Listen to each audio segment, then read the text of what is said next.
தெரியும். ஊழியத்துல ரொம்ப கஷ்டமான பகுதி எதுன்னா, நம்மள நல்லா தெரிஞ்சு இருக்கிறவங்க முன்னாடி பிரசங்கம் பண்றது. நம்ம யாருன்னு நமக்கு எல்லாருக்கும் தெரியும். அவங்க முன்னாடி நம்ம பிரசங்கம் பண்றது தான் ரொம்ப கஷ்டமான விஷயமே. ஸோ என்ன எல்லாருக்கும் தெரியும். ஆனாலும் இதனால ஆண்டவர் நம்மளுக்காக வைத்திருக்க வார்த்தையை நம்ம கேட்கலாம். ஆதியாகமம் 22ஆம் அதிகாரம், Genesis chapter 22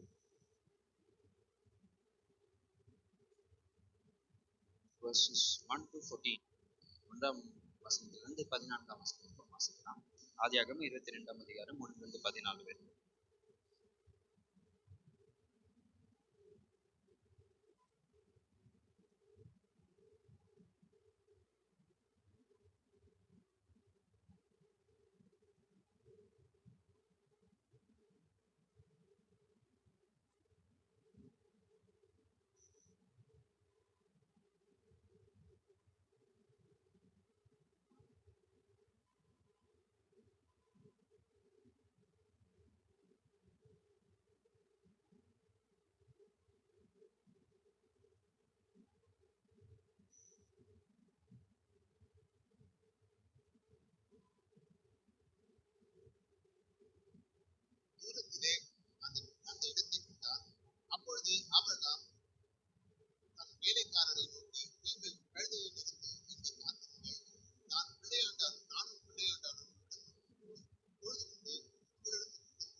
The Lord called the name of the place Jehovah Jireh. As it is said to this day, in the mount of the Lord it shall be. Amen. So இந்த வேத பகுதி நம்ம எல்லாருக்கும் நல்ல தெரிந்த வேத பகுதி தான். அதிகமான நேரங்களில் நம்ம தியானிச்சிருப்போம், நம்மளும் இந்த வசனங்களை படிச்சிருப்போம். நம்மளுக்கு ரொம்ப தெரிஞ்ச கதை தான். சண்டே கிளாஸ்லாம் கூட இந்த கதையை அதிகமாக சொல்லுவாங்க. இன்னும் ஸ்கிட் செய்யறதுக்கு கூட இந்த கதை ரொம்ப யோசிச்சுள்ளதாக இருக்கும். ஆனா இந்த 22ஆம் அதிகாரம் இயேசு கிறிஸ்துவை ஏற்றுக்கொண்ட யூதர்களுக்கு ரொம்ப முக்கியமான வேத பகுதியா இருக்கு. மேசியானிக் ஜூஸ் சொல்றீங்களா, இயேசு கிறிஸ்துவை ஏற்றுக்கொண்ட யூதர்களுக்கு ரொம்ப முக்கியமான பகுதியா இருக்கு. வேதாகமத்துல 3 வார்த்தைகள் முதல் தடவையா இந்த அதிகாரத்துல தான் உபயோகப்படுத்தப்பட்டிருக்கு. 1ஆம் வசனத்துல பாக்குறப்போ, இதெல்லாம் நடந்து ஏறின பிறகு, இந்த காரியங்கள் எல்லாம் முடிந்த பிறகு ஆண்டவர் ஆபிரகாமை நோக்கி கூப்பிடுறார். எந்த காரியங்கள்லாம் நடந்துட்ட பிறகு உங்களுக்கு ஞாபகம் இருக்கும், பேர்ஷேபா அந்த இடம் ஞாபகம் இருக்குங்களா? 21ஆம் அதிகாரம் கடைசி வசனத்துல ஆபிரகாம் பிலிஸ்தீன் இருக்கிற தேசத்துல ரொம்ப நாள் தங்கி இருக்கிறாரு. இந்த தங்கி இருக்கிற டைம்ல, அது தங்கி இருக்கிறதுக்கு முன்பதாக என்ன நடக்குதுன்னா, ஒரு உடன்படிக்கை நடக்குது. பிலிஸ்தீனுடைய ராஜாவுக்கும் ஆபிரகாமுக்கும் ஒரு உடன்படிக்கை நடக்குது. அந்த உடன்படிக்கைக்கு அப்புறமா பீர்ஷேபா என்ற அந்த இடத்துக்கு பேர் வச்சுட்டு அந்த இடத்துல ஆபிரகாம் தேவனை தொழுது கொள்ளுகிறார். இந்த காரியங்கள் நடந்துட்ட பிறகு ரொம்ப நாள் ஆபிரகாம் அங்க தங்கி இருக்கிறார். இதெல்லாம் நடந்துட்ட பிறகு ஆண்டவருடைய வார்த்தை ஆபிரகாமுக்கு வருது. அப்ப ஆபிரகாமுக்கு ஆண்டவருடைய வார்த்தை வந்து ரொம்ப அழகா இந்த வசனம் ஸ்டார்ட் பண்ணுது. And it came to pass after these things that God did tempt Abraham. இங்க கேஜேவி வெர்ஷன்ல அதை டிரான்ஸ்லேட் பண்றப்போ டெம் என்ற வார்த்தையை யூஸ் பண்ணிட்டாங்க. ஆக்சுவலா அங்க வர வேண்டிய வார்த்தை டெஸ்ட். நம்ம ஹீப்ரு பாஷையில அதை பார்த்தோம்னா நஷா சொல்லுவோம், சோதனை. அதோடைய அர்த்தம் என்னன்னா ஒரு குவாலிட்டி செக். கேள்விப்பட்டிருக்கீங்களா?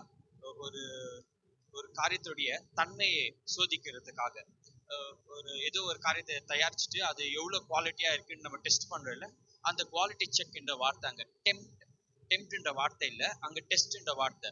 சாத்தான் மட்டும் தான் மனுஷனை டெம்ப்ட் பண்ணுவான், ஆண்டவர் மனுஷனை சோதிப்பான், டெஸ்ட் பண்ணுவான்.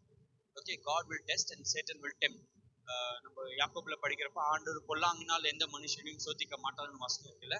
ஆண்டவர் ஆபிரகாம அப்படி பொல்லாங்கினால சோதிக்கல, ஆபிரகாமுடைய தன்மையை சோதிக்கிறதுக்காக இந்த காரியத்தை செய்யறார்.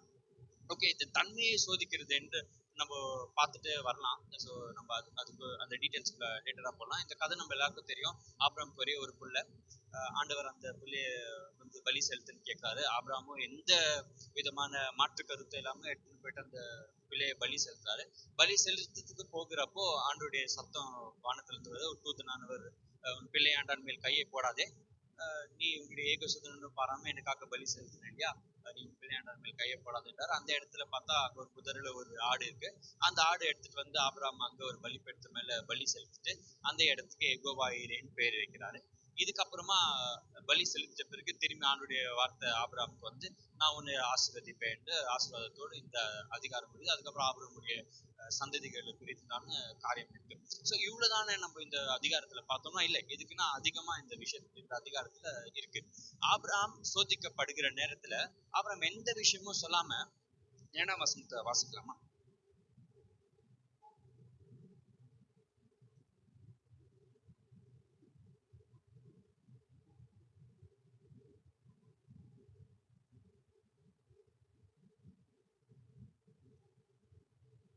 இங்கிலீஷ்ல whom you love, நேசகுமாரன், whom you love.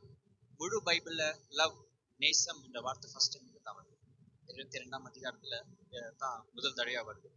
1ஆம் வசனத்துல பாக்குறப்போ டெம்ப்ட், டெஸ்ட், அதுவும் முழு பைபிள்ல ஃபர்ஸ்ட் டைம் இங்க தான் வருது.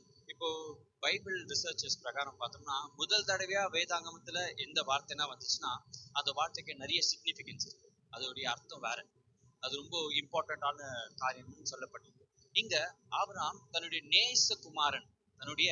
நேசகுமாரனை ஈசாக்கா பலி செலுத்தும்படி ஆண்டவர் கேட்கிறாரு. ஆபிரகாமும் அந்த பலி செலுத்த ட்ரை பண்றாரு. நேசகுமார் என்ற வார்த்தை நம்ம எங்க கேள்விப்பட்டிருக்கோம்? இயேசு கிறிஸ்து பிதாவுடைய நேசகுமாரன், இவன் என்னுடைய நேசகுமாரன், பரலோகத்துல அந்த சத்தம் வருதுல, அங்க யூஸ் பண்ணிருக்க நேசகுமாரன் அதே வார்த்தை தான் இங்கேயும் நேசகுமாரன் யூஸ் ஆயிருக்கு.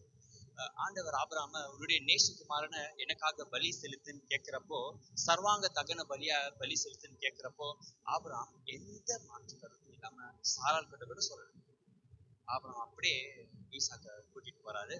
திரும்பி நெக்ஸ்ட் டே மார்னிங், 3ஆம் வசனம் தெளிவா சொல்லுது, மறுநாள் காலையில நெக்ஸ்ட் டே மார்னிங் அதிகாலையில ஆபிரகாம் தன்னுடைய கழுதையை ஆயத்தப்படுத்தி கொண்டு வெறுவு கட்டை எடுத்துக்கிட்டு ஈசாக்க கூட கூட்டிட்டு, கூட 2 வேலைக்காரர் கூட்டிட்டு கழுதை எடுத்துட்டு 3 நாள் பயணமா மோரியா தேசத்துக்கு போறாரு. அங்க என்னன்னா ஆண்டுடைய ரூல் ரொம்ப சிம்பிள்.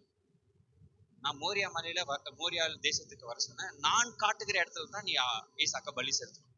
இது எவ்வளவு பெரிய விஷயம் இல்லை. ஆண்டவர் ஆபிரகாமுக்கு வாக்குத்தத்தம் பண்ணி சாரால் 90 வயசுல இருக்கிறப்போ, ஆபிரகாம் 90 வயசுல இருக்கிறப்போ ஒரு பிள்ளையை கொடுத்துட்டு கடைசியா வந்து இந்த பிள்ளை எனக்காக பலி செலுத்துன்னு கேட்கிறேன். இப்ப இந்த 3 நாள் பயணம் ஆபிரகாம் பயணம் பண்ணிட்டே போறாரு. இந்த 3 நாள் ஆபிரகாமுடைய மனசு மாறி இருக்கணும். ஆபிரகாமுடைய மனசு மாறல. 3 நாள் ஆபிரகாம் என்ன யோசிச்சுட்டு போயிருப்பாருன்னா, ஆண்டவர் ஆபிரகாமுக்கு கொடுத்த வாக்குத்தத்தங்கள் யோசிச்சுட்டு, ஆண்டவரே ஈசாக்கை கொடுத்து ஆசீர்வதிச்சு சொன்னாங்க. வாக்குத்தத்தத்தின் மகன் தான் ஈசாக்கு. அவருக்கு இஸ்மேல் முதலாவது பிள்ளையா பிறந்திருந்தாலும் வாக்குத்தத்தத்தின் மகன் ஈசாக்கு. இந்த மகனை கொண்டு தான் ஆண்டவர் ஆசீர்வதிக்கிறேன்னு சொன்னாரு. சோ இதெல்லாம் மைண்ட்ல போயிட்டே இருக்கு ஆபிரகாமுக்கு. 3ஆவது நாள் வருது. 3ஆவது நாள்ல மோரியா கிட்ட வராரு. அங்க தூரத்துல ஆண்டவர் காட்டுகிற இடம் ஆபிரகாமுக்கு தெரியுது. அந்த இடத்துல போறதுக்காக அவர் 2 வேலைக்காரங்க நிக்க வச்சுட்டு, நீங்க இங்கே நில்லுங்க, நானும் என்னுடைய பிள்ளையாண்டானும் போய் ஆண்டவருக்கு தொழுகை செய்து we will worship God and return back.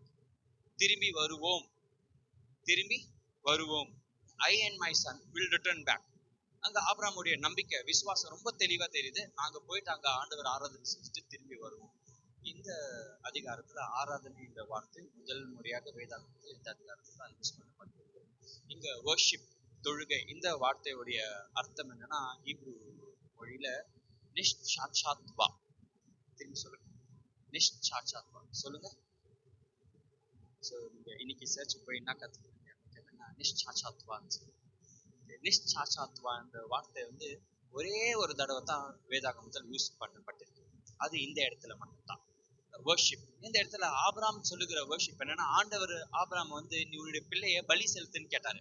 ஆராதனை செய்யின்னு சொல்லல, பலி செலுத்துன்னு சொன்னாரு. ஆபிரகாமுக்கு வந்த டெஸ்ட, ஆபிரகாமுக்கு வந்த சோதனைய ஆபிரகாம் வர்ஷிப்பா மாத்திட்டாரு, ஆராதனையா மாத்திட்டாரு. அவர் ஆபிரகாம் சொல்றாரு, நானும் என்னுடைய பிள்ளையானு போய் ஆண்டவர் தொழுகை செய்துட்டு வரோம். இந்த நிஷ்சாட்சாத்தோடைய அர்த்தம் என்னன்னா சாஷ்டாங்கமாய் விழுந்து பணிந்து கொள்வது. இங்க ஆபிரகாம் நாங்க வந்து ஆண்டவருக்கு சாஷ்டாங்கமா விழுந்து பணிந்து கொள்கிறோம்னு மட்டும் சொல்லல.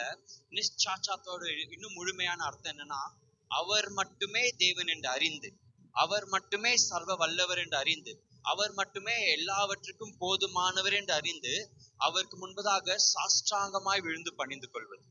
ஆமென். அவர் மட்டுமே பெரியவர் என்று அறிந்து, அவர் மட்டுமே சர்வ வல்லவர் என்று அறிந்து, அவர் மட்டுமே எல்லாவற்றுக்கும் பொறுப்பெண் அறிந்து சாஷ்டாங்கமாய் விழுந்து பணிந்து கொள்வது. என் பிள்ளைய ஆண்டவர் தான் கொடுத்தாரு, ஈசாக்கு ஆண்டவர் தான் கொடுத்தாரு, அவர் மட்டுமே பெரியவர். என்னுடைய பிள்ளை கூட எனக்கு பெருசு இல்லை, என்னுடைய வாழ்க்கையில ஆண்டவர் மட்டுமே பெரியவர்னு சொல்லி ஆபிரகாம் அந்த இடத்துல நாங்க ஆராதனை செஞ்சுட்டு வரோம்னு சொல்லிட்டு போறாரு. இப்போ சொல்லிட்டு போகிறப்போ ஈசாக்கு கேட்கிறாரு. ஈசாக்கிட்ட விறகு கொடுத்துட்டு ஆபிரகாம் கையில நெருப்பு எடுத்துட்டு கத்தி எடுத்துட்டு மலை மேல ஏறி போறாங்க. ஈசாக்கு விறகு தூக்கிட்டு மலை மேல ஏறி போறாருன்னா ஒரு நல்ல வாலிப பையனா தான் இருந்திருக்கு. விறகு தூக்கிட்டு மலை மேல ஏறி சின்ன குழந்தைங்க எடுத்துட்டு போவாங்களா? எடுத்துட்டு போக மாட்டாங்க. ஒரு நல்ல ஒரு 12 வயசுல இருந்து ஒரு 17 வயசுக்குள்ள நிறைந்த ஒரு மனுஷனா இருக்கணும். சில பேர் 14 வயசு இருந்தாங்க, சில பேர் 15 வயசு இருந்தாங்க. ஸோ அது என்னவா இருக்கும். ஆனா ஒரு விறகு கட்டையை சுமந்துட்டு போற அளவுக்கு பலன் இருந்துச்சு ஈசாக்கு. மலை மேல ஏறி போறாங்க. அப்போ ஈசாக்கு ஆபிரகாம் பார்த்து கேட்கிறாரு, அப்பா நம்ம போறோம், பலி செலுத்துறதுக்கு தேவையான பொருட்கள் எல்லாம் இருக்கு, இங்க பலி செலுத்த ஆடு எங்க கேட்கிறாங்க. அதுக்கு ஆபிரகாம் ரொம்ப அழகான ஒரு பதில சொல்றாரு. 8ஆம் வசனத்தை வாசிக்கலாமா?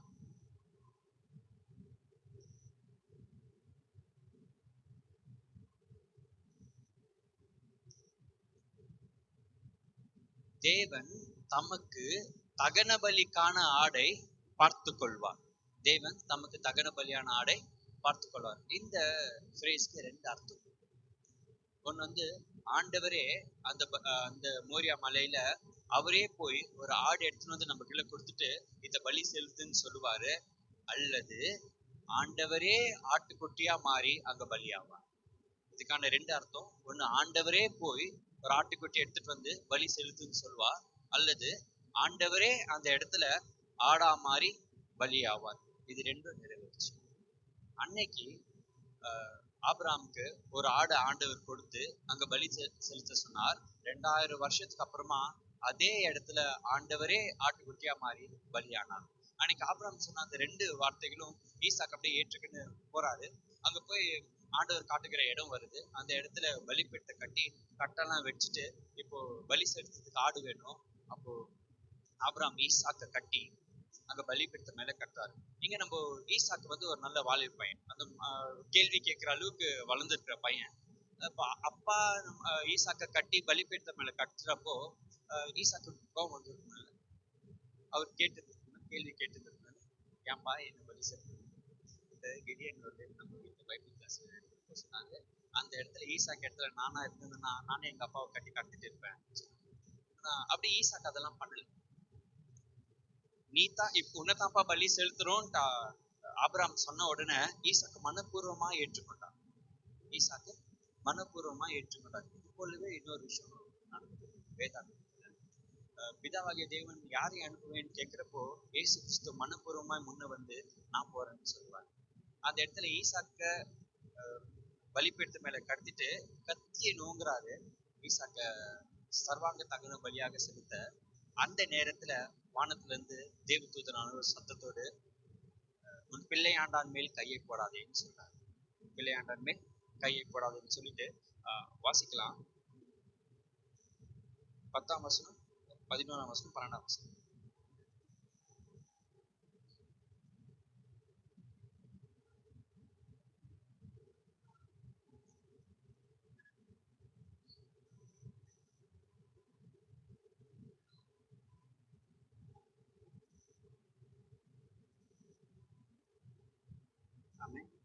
நீ தேவனுக்கு பயப்படுறன்னு தெரிஞ்சுக்கின, நீ தேவனுக்கு பயப்படுகிறதுனால உன்னுடைய ஏக சுதன், உன்னுடைய ஒரே பிள்ளைய கூட என்கிட்ட இருந்து நீ ஒளிச்சு வைக்கல. பாருங்க, அன்னைக்கு பரலோகத்துல ஒரு சம்பவம் நடந்திருக்கும். ஆபிரகாம் மலை மேல எடுத்துட்டு வராரு தன்னுடைய பிள்ளை பலி செலுத்த. கத்திய நோங்குறப்போ முழு பரலோகமே ஆச்சரியமாயிருக்கும்ல. தேவனை ஒரு மனுஷன் முழு மனசா நேசிக்கிறதுனால, தேவனை ஒரு மனுஷன் முழுமையா பயப்படுறதுனால, தேவனுக்கு ஒரு மனுஷன் முழுமையான கீழ்ப்படுதல் கொடுக்கறதுனால தன்னுடைய ஒரே பிள்ளைன்னு கூட பார்க்காம பலிப்படுத்தி வந்துட்டார். அன்னைக்கு பரலோகமே முழு ஆச்சரியம். தேவனை ஒரு மனுஷன் இவ்வளவு கூட நேசிக்க முடியுமா, இவ்வளவு ஆழமா தேவனை நேசிக்க முடியுமான்ட்டு. அந்த நேரத்துல ஆபிரகாம் முழுமையா தன்னுடைய பிள்ளையை பலி செலுத்த முன் வந்ததால உன் பிள்ளையாண்டான் மேல் கையை போடாதே சொல்றாரு. ஆபிரகாம் உடனே பிள்ளையை எடுத்துட்டு பலிபீடத்துல இருக்கிறாரு. திரும்பி ஆபிரகாமுடைய டைரக்ஷன் மாறுது. தூரத்துல பார்த்தா ஒரு இடத்துல ஒரு புதரில ஒரு ஆட்டுக்குட்டி மாட்டின்னு இருக்கு. அந்த ஆட்டுக்குட்டியுடைய கொம்பு அந்த புதரில மாட்டின்னு இருக்கு. போயிட்டு ஆபிரகாம் அந்த ஆட்டுக்குட்டியை எடுத்துட்டு வந்து பலிபீடத்து மேல வச்சு ஆண்டவருக்கு ஏற்ற பலியை செலுத்திடுறாரு. செலுத்திட்ட பிறகு திரும்பி ஆண்டுடைய தூதனுடைய சத்தம் வருது. சத்தம் வந்து, நீங்களுடைய பிள்ளைன்னு கூட பார்க்காம எனக்காக பலி செலுத்தி, அதுக்காக நான் உன்னை ஆசீர்வதிப்பேன்னு சொல்லி சொல்றாங்க. திரும்பி ஆபிரகாம் தன்னுடைய பிள்ளை எப்படி சொல்லப்பட்டாங்களோ அப்படி கீழே இறங்கி வருவாங்க. ஆபிரகாம் அந்த இடத்துல பலி செலுத்தின பிறகு ஒரு பேர் வைக்கிறாரு. அந்த இடத்துக்குடைய பேர் யெகோவா ஈரே. ஆமே, யெகோவா ஈரே, கர்த்தருடைய பர்வதத்தில் எல்லாம் பார்த்து கொள்ளப்படும். திரும்பி சொல்லுங்க, கர்த்தருடைய பர்வதத்தில் எல்லாம் பார்த்து கொள்ளப்படும். ஆபிரகாம் ஈசாக்குக்கு என்ன சொல்லிட்டு மேல கூட்டிட்டு போனாரு? ஆண்டவரே அந்த இடத்துல ஒரு ஆடை தருவாருன்னு சொல்லிட்டு போனாருல்ல. அது போலவே கர்த்தருடைய பர்வதத்தில் ஆபிரகாமுக்கு எல்லாம் பார்த்து கொள்ளப்பட்டது. இந்த நாள் வரைக்கும் அந்த பர்வதத்துக்கு பேர் கர்த்தருடைய பர்வதத்தில் எல்லாம் பார்த்து கொள்ளப்படும். சோ இவ்வளவுதான் இந்த பகுதியில் இருக்கிற காரியம். இன்னைக்கு நம்ம இந்த பகுதியிலிருந்து எடுத்துக்கொள்ள வேண்டிய விஷயங்கள் நிறைய இருக்கு. ஆபிரகாமுக்கு முதல் முறையா சோதனை வருது. ஆபிரகாமுக்கு அது சோதனைன்னு தெரியுமா? நம்மளுக்கு தான் தெரியும் அது ஆபிரகாமுக்கு ஆண்டவர் கொடுத்த சோதனை. ஏன்னா நம்ம பைபிள்ல எழுதிருக்கு, அது ஆபிரகாமுக்கு ஆண்டவர் சோதித்தார். ஆனா ஆபிரகாமுக்கு ஆண்டவர் சோதிக்கிறான்னு தெரியும்? தெரியாது. ஆபிரகாமுக்கு தெரியாது. ஆபிரகாமுக்கு சோதனைனே தெரியாம ஆண்டவருக்கு கொடுக்க ரெடியா இருந்தார். எவ்வளவுன்னா, தன்னுடைய ஒரே புத்திரன், ஏகசுதன், முழு மனசா நேசிக்கிற தன்னுடைய ஒரே பிள்ளை. இப்ப நம்ம சொல்லணும்னா ஆபிரகாமுடைய முழு சந்தோஷமே ஈசாக்கு தான். ஈசாக்கு பிறந்துட்ட பிறகு ஈசாக்கு பேர் சொன்னா அதோடைய அர்த்தம் புன்னகை மன்னன். ஆபிரகாமும் சாராலும் அதுக்கப்புறம் ரொம்ப சந்தோஷமா இருந்த ஒரே காரணம் யாருன்னா ஈசாக்கு. ஈசாக்கு நிமித்தமா தான் முழு குடும்பமே சந்தோஷமாச்சு. ஈசாக்கு நிமித்தமா தான் குடும்பம் என்ற வார்த்தையை ஆபிரகாமுடைய வீட்டுல நிறைவேறிச்சு. ஆபிரகாம் வந்து ஈசாக்கு பிறக்கிறதுக்கு முன்ன, ஆண்டவரே நான் நிலையை சேர வேணா என் பிள்ளையை எடுத்துக்கிட்டான்னு கேட்கிறாரு. இல்ல நான் உனக்கு ஒரு பிள்ளைய வாக்குத்தத்தமா தரேன், அந்த பிள்ளை நிமித்தமா உன்னை ஆசீர்வதிக்கணும்னு ஆண்டவர் சொல்றாரு. சரி, இது கூட அவசரப்பட்டு இது கூட தாங்க முடியாம அவசரப்பட்டு இஸ்மவேல் பிறந்துடுறாரு. இஸ்மவேல் நிமித்தமா கர்த்தர் ஆசீர்வதிப்பாருன்னு பார்த்தா இல்ல. நான் வாக்குத்தத்தம் பண்ணின பிள்ளை ஈசாக்கு தரேன்னு சொன்னாரு. 100 வயசுல ஆபிரகாம் ஈசாக்கு பிறக்கிறாரு. அவங்க குடும்பம் என்ற வார்த்தை ஆபிரகாமுடைய வீட்டுல நிறைவேறின பிறகு ஆபிரகாமும் சாரானும் இதுக்கப்புறம் வேற எதுவுமே வேணாமா, ஆண்டவருடைய ஆசீர்வாதம் இருக்கு, எல்லாம் இருக்கு, ஆனா எனக்குன்னு சொல்லிக்க ஒரு பிள்ளை இருக்கே ஈசாக்கு. அப்போ அவர் முழுமையான சந்தோஷத்துல இருந்தப்போ, அவருடைய முழு ஆசை, அவருடைய முழு அன்பு எல்லாமே ஈசாக்கு மேல செலுத்துகிறப்போ, அந்த பையன் வளர்ந்து இதுக்கப்புறமா அவனுடைய குடும்பத்தை பார்க்கணும்னு நினைக்கிறப்போ ஆண்டவர் ஆபிரகாம் கிட்ட அவனுடைய பிள்ளைய பலி செலுத்துன்னு கேட்டாங்க. ஆபிரகாம் எதுவுமே சொல்லல. அதுக்கப்புறம் திரும்பி ஆபிரகாம் பதில் சொன்னாரு. ஆண்டவருக்கு எதிர்த்து கேட்டாரு, ஏன்ப்பா நான் பிள்ளைய பலி செலுத்தணும்னு கேட்டார். அதெல்லாம் எதுவுமே வசனம் இல்லை. மறுநாள் வெடிகாலம் காலையில அவருடைய பிள்ளைய எடுத்துட்டு போய் பலி செலுத்த ஆபிரகாம் போறாரு. அங்க போய் கூட ஆபிரகாம் பலி செலுத்த பிள்ளைய ரெடியா எடுத்துட்டு போறாரு. அந்த இடத்துல பார்த்தா பிள்ளையும் பலியா ஆக ரெடியா இருந்தார். ஆபிரகாம் எவ்வளவு நல்லா ஈசாக்க வளர்த்து இருந்தார்னா, ஆண்டவருக்கு உன்னதாப்பா பலி செலுத்துறேன்னு ஆபிரகாம் ஈசாக் கைய கட்டி பலிபீடத்து மேல கட்டுறப்போ ஈசாக்கும் மன உகந்து போயிருந்தாரு. குடும்பம் எவ்வளவு அழகான ஒரு குடும்பம் பாருங்க. அப்பா போலவே பிள்ளை. அந்த இடத்துல பலி செலுத்த போகிறப்போ ஈசாக்கு எந்த கேள்வியும் சொல்லாம அவர் பலி செலுத்துறதுக்கு போறாரு. அந்த இடத்துல ரொம்ப அழகான ஒரு விஷயம் நடக்குது. யூதர்களுக்கு ஏன் இந்த அதிகாரம் ரொம்ப பிடிக்கும், ஏன் இந்த அதிகாரம் ரொம்ப முக்கியமானதுன்னு கேட்டா, எப்படி பிதாவாகிய தேவன் தன்னுடைய குமாரனை உலகத்துக்கு அனுப்பி நம்மளுக்காக பலியாய் கொடுத்தாரோ அப்படிப்பட்ட ஒரு செயல் அங்க நடக்குது. எங்க மோரியா மலையில. இப்ப மோரியா தேசத்துல இருக்க ஒரு மலையை பார்த்தோம்னா, இது முதலாவது ஆபிரகாம் தன்னுடைய பிள்ளையாக ஈசாக்கு அங்க பலி செலுத்த வராரா. செகண்ட், தாவீது தேவாலயத்தை அந்த இடத்துல தான் கட்டணும்ட்டு, மோரியாவில் இருக்க ஒரு இடத்துல தான் தேவாலயத்தை கட்டணும்னு நினைக்கிறாரா. அதுக்கப்புறமா மோரியாவுடைய மலையில இருக்க மலையுடைய உச்சி எது தெரியுங்களா, கொல்கதம். அந்த இடத்துல இயேசு கிறிஸ்து நம்மளுக்காக பலியானார். இப்ப ஆபிரகாம் தன்னுடைய பிள்ளையை பலி செலுத்த முயற்சி செஞ்சார். Almost killed. He was not killed. He was almost killed. பலி செலுத்த முன்ன வந்தாரு, அவ்வளவுதான். கத்தியை ஓங்கினாரு, ஆனா பிள்ளை மேல கத்தி படல, பிள்ளை சாகல. ஆடு உயிரோடு கொடுத்துட்டாரு திரும்பி பிள்ளைய. பிள்ளை மேல எந்த விதமான காயமும் இல்லை. ஆனா பிதாவாகிய தேவன் தன்னுடைய பிள்ளையை அதே மோரியா மலைகளில ஒரு மலையில, கொல்கதான்ற மலையில தன்னுடைய பிள்ளையை நம்மளுக்காக சாக ஒப்பு கொடுத்தார். நம்மளுக்காக சாக ஒப்பு கொடுத்தார். கர்த்தருடைய பர்வதத்தில் எல்லாம் பார்த்து கொள்ளப்படும் என்ற வசனம் இருக்குல்ல. கர்த்தருடைய பர்வதத்தில் நம்முடைய பாவம் எல்லாம் பார்த்து கொள்ளப்பட்டது, நம்மளுடைய எல்லா காரியங்களும் பார்த்து கொள்ளப்பட்டது. இப்ப கர்த்தருடைய பர்வதத்துல ஈசாக்கு பதிலா ஒரு ஆடு வந்துச்சு இல்ல, அது போலவே நம்ம எல்லாரும் ஒரு இடத்துல இருந்திருக்கணும், நம்ம எல்லாரும் பலியா இருந்திருக்கணும், நம்ம எல்லாரும் பாவத்துக்கான கிரயத்தை செலுத்தி இருந்திருக்கணும். ஆனா கர்த்தருடைய பர்வதத்தில் அவரே பார்த்து கொண்டார். எப்படி ஈசாக்கு பதிலாக அன்னைக்கு ஒரு ஆடை கொடுத்தாரோ, நம்மளுக்கு பதிலாக அவரே ஆடா மாறி அவருடைய பர்வதத்துல நம்முடைய பாவம் எல்லாம் பார்த்து கொள்ளப்பட்டது. ஆமென். கர்த்தருடைய பர்வதத்தில் எல்லாம் பார்த்து கொள்ளப்படும். ஒரு சோதனை ஆராதனையா மாறிச்சு. அந்த ஆராதனை அதுக்கப்புறம் ஆசீர்வாதமா மாறிச்சு ஆபிரகாமுடைய வாழ்க்கையில. நம்மளும் ஒரு நாளும் சோதிக்கப்படுவோம். எப்படி? நன்மையினால சோதிக்கப்படுவோம். ஆண்டவர் நம்மளை தப்பு செய்ய சோதிக்க மாட்டார், நன்மையால சோதிப்பார். அநேக நேரங்களில் நம்மளுடைய வாழ்க்கையிலும் ஈசாக்கு என்ற ஒரு காரியம் இருக்கும். ஆண்டவர் ஈசாக்க பலியா என்னுடைய பலிப்பெடுத்தல கொடுன்னு கேட்பார். கொடுக்க நம்ம ரெடியா இருக்கணும். நம்ம தியாகம் பண்ண ரெடியா இல்லாத ஒரு காரியம் ஆண்டவர் நம்மளை கேட்குதா, நம்ம கொடுக்க ரெடியா இருக்கணும். ஆண்டவர் நம்மளை தியாகம் பண்ணுன்னு சொன்னார்னா அந்த காரியத்தை அப்படியே எனக்கு கொடுத்துடு, நான் வாங்கி வச்சுக்கிறேன்னு சொல்ல, அதுக்கு நான் மேலே நான் உனக்கு தருவேன்றார். நம்ம நம்மளுடைய வாழ்க்கையில இருக்கிற ஈசாக்க நம்ம அவருடைய பர்வதத்துல பலியா கொடுத்தோம்னா அவர் நம்மளுக்கு தேவையா இருக்கிற காரியத்தை பார்த்துப்பார். நிச்சயமா நம்மளுக்கு என்ன தேவையோ அதை அவர் பார்த்துப்பார். யெகோவா ஈரே, கர்த்தருடைய பர்வதத்தில் எல்லாம் பார்த்து கொள்ளப்படும். பக்கத்துல இருக்கிறவங்க பார்த்து சொல்லுங்க, கர்த்தருடைய பர்வதத்தில் எல்லாம் பார்த்து கொள்ளப்படும். கர்த்தருடைய பர்வதத்தில் எல்லாம் பார்த்து கொள்ளப்படும். இங்க ஆபிரகாம் செஞ்ச ஒரு காரியம் இருக்கு. ஆண்டவர் என்னவா இருக்கிறாரோ அந்த காரணத்துக்காக அவருக்கு முன்பதாக விழுந்து சாஷ்டாங்கமா பணிந்து அவரை ஆராதித்தார். இன்னைக்கு நம்மளும் கொஞ்ச நேரத்துக்கு முன்ன ஜோசப் வர்ஷிப் லீட் பண்ணாங்களே, நம்மலாம் அதை வர்ஷிப்னு சொல்லி பழகிட்டோம். ஆக்சுவலா அது பிரைஸ், டைம் ஆஃப் பிரைஸ், துதியின் நேரம். ஆராதனை என்பது நம்முடைய வாழ்க்கை முறை, இட்ஸ் அ லைஃப் ஸ்டைல். எப்படி ஆபிரகாம் தன்னுடைய ஏக சுதன் என்றும் பாராம ஈசாக்க பலி செலுத்த முயற்சி செஞ்சாரோ, அது போலவே நம்மளுக்குன்னு இருக்கிற முக்கியமான விஷயத்தை கூட ஆண்டவருக்காக தியாகம் பண்ணுவது தான் நாம் ஆண்டவருக்கு செய்கிற உண்மையான ஆராதனை. அந்த மோரியாவுடைய மலையில ஆபிரகாம் ஆண்டவருக்கு உண்மையான ஒரு ஆராதனையை செய்தார். ஆண்டவர் அந்த ஆராதனையை ஏற்றுக்கொண்டார். நம்ம எல்லாரும் ஆண்டவருக்கும் ஒரு ஆராதனை செய்யணும். எப்பேற்பட்ட ஆராதனைனா, அவர் யாரா இருக்கிறாருன்னு தெரிந்து அவருக்கு ஆராதனை செய்யணும். அவர் பரிசுத்தர், அதனால பரிசுத்த அலங்காரத்தோடு அவரை தொழுக செய்ய வேண்டும். ஆமென். இப்போ கர்த்தருடைய பர்வதத்தில் எல்லாம் பார்த்து கொள்ளப்படும் என்ற வசனம் இருக்குல்ல, ஆண்டவர் அவருடைய பர்வதத்துல எல்லாமே பார்த்துக்கொள்வார்.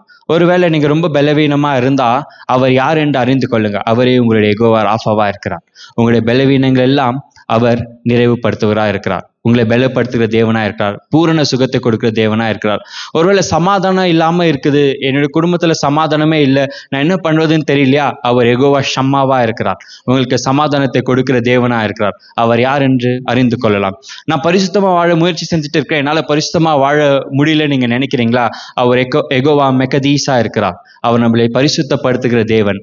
அவர் நம்மளை பரிசுத்தப்படுத்துவார். இன்னும் என் கூட யாருமே இல்லை, என் ஆறுதல் படுத்த யாருமே இல்லை, நான் ரொம்ப சோர்வா இருக்கிறேன், எனக்குன்னு யாருமே இல்லை, ரொம்ப மன அழுத்தத்துல இருக்கிற நீங்க நினைக்கிறீங்களா? அவர் சகல ஆறுதலின் தேவன், உங்களை ஆறுதல் படுத்துவார். ஆமென். என்னுடைய குடும்பத்துல ரொம்ப கஷ்டம் இருக்கு, எனக்கு தேவைகள் அதிகமாக இருக்கு, என்னை பார்த்துக்கொள்ள யாரும் இல்லை, என்னை தேவைகளை சந்திக்க யாருமே இல்லை நீங்க நினைக்கிறீங்களா? அவர் சகல காரியங்களும் அதனுடைய காலத்துல நிறைவேற்றுகிற தேவனா இருக்கிறார். என்னுடைய பிள்ளைக்கு திருமணம் நடக்கல, திருமணம் நடக்கணும்னு நீங்க ஆவலா இருக்கிறீங்களா? அவர்கிட்ட சொல்லுங்க, அவருடைய பருவதத்தில் எல்லாம் பார்த்து கொள்ளப்படும். ஏன்னா இங்க நம்ம தெரிஞ்சுக்க வேண்டிய விஷயம் என்னன்னா, அவர் உன்னதர், அவர் உயர்ந்தவர், கர்த்தர் பெரியவர், அவர் கழுத்து தான் உலகத்தில் இருக்கிறது எல்லாமே. அவர் யார் என்று அடையாளப்படுத்தி நம்ம அவரை தொழுது கொள்கிறோமோ, அவர் அப்படியாகவே நம்மளுக்கு மாறுகிறார். அவர் எல்லாவற்றுக்கும் எல்லாவுமா இருக்கிற தேவனில் நம்ம எப்படி அவரை அடையாளப்படுத்தி அவரை தொழுகை செய்கிறோமோ, அவர் அப்பேற்பட்ட தேவனா நம்மளுக்கு மாறப்போகிறார். ஆபிரகாமுக்கு யெகோவா ஈரேவா அவர் இருந்தார். நம்முடைய வாழ்க்கையிலும் ஒரு நாளிலும் நம்மளுடைய வாழ்க்கையில நம்மளுக்கு தேவையா இருக்க காரியத்தை நிச்சயமா நிறைவேற்றி அவர் நடத்த போகிறவரா இருக்கிறார். ஆனா நம்ம செய்ய வேண்டிய ஒரு காரியம், அவர் யாரா இருக்கிறார் என்றது நம்ம அவர் அடையாளப்படுத்த வேண்டும். அவர் சர்வ வல்லமுள்ள தேவன். நீங்க பலவீனமா இருக்கிறீங்களா? அவர் சர்வ வல்லமுள்ள தேவன். உங்களை பலப்படுத்துகிறவர் அவர் தான். ஐ மீன் உங்களுக்கு சகாயம் செய்கிறவர் அவர் தான். நான் பேசுறது யாருமே கேட்கல நீங்க நினைக்கிறீங்களா? அவர்கிட்ட பேசுங்க. அவருடைய பேர் ஜெபத்தை கேட்கிறவர். மாம்சமான யாவரும் உம்மிடத்தில் வருவார்கள் என்று தாவீது சொல்றார். அவர் நம்மளுக்கு எல்லாவற்றுக்கும் எல்லாவுமா இருக்கிறார். அவர் எல்லாவுமா இருக்கிறார் என்று அறிந்து அவருக்கு முன்பதாக நம்ம போனோம்னா அவர் நம்முடைய காரியங்களை செய்ய ரெடியா இருக்கார். முழங்கால் படியிடலாமா?